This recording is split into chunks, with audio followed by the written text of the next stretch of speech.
За зөвшөөрлийн тухай нэмэлт өөрчлөлт оруулах тухай энэ хуулийг 100% дэмжиж байгаа.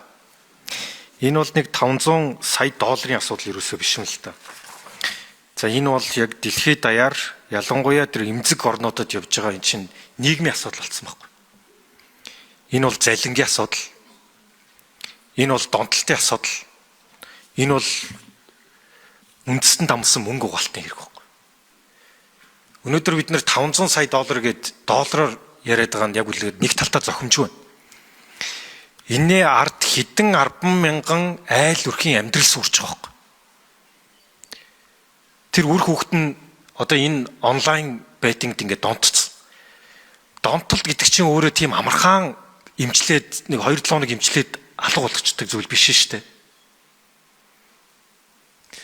Өнөөдөр үр хүүхдээ аваад энэ донтолтоонд хэрхэн тэмцэхүүгээд явж байгаа 10 аав ээж тутмын 7-8 нь энэ онлайн беттингтэй холбоотой байгаа шүү. Сая Монгол банкны дэд ерөнхийлөгч тэр сая тоонуудыг хэлж штэ. Ямар их доллар цаашаа урссан. Энэ өөрөө ашигын талаас нь харах юм бол эн чинь аюултай ашигтай бизнес байхгүй. Урсан тэр мөнгөний тооцох юм бол эн чинь 3 жилийн дотор хэд дахин үржээд 1 тэрбум доллар даваа явж штэ тий.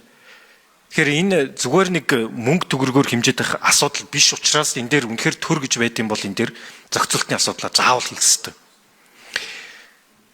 Сайн инцэг гişин хэлсний зөв секунд алдах тоолонд нэг айл нэг өрхийн амьдрал сүрж ийн гэж ойлгож байна. Тийм учраас тэр техникийн асуудлуудыг засч болно шүү дээ.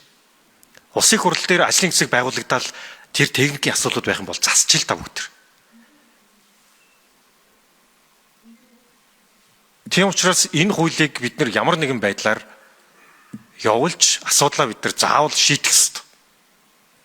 Энд амьдралаараа сүрцэн байгаа аав ээж нар яг бид нарыг эндээс ямар шийдэл гарах вэ гэж хараа сууж байгаа. Тийм учраас энэ хуулийг бодох юмгүй, эргэлзэх юмгүй 100% дэмжих ёстой л гэж бодож байна. Тэгээ та бүхэн маань ч гэсэн эрхэм гишүүдээ бас дэмжээд өгөөрэй л гэж хүсэж байна. Баярлалаа.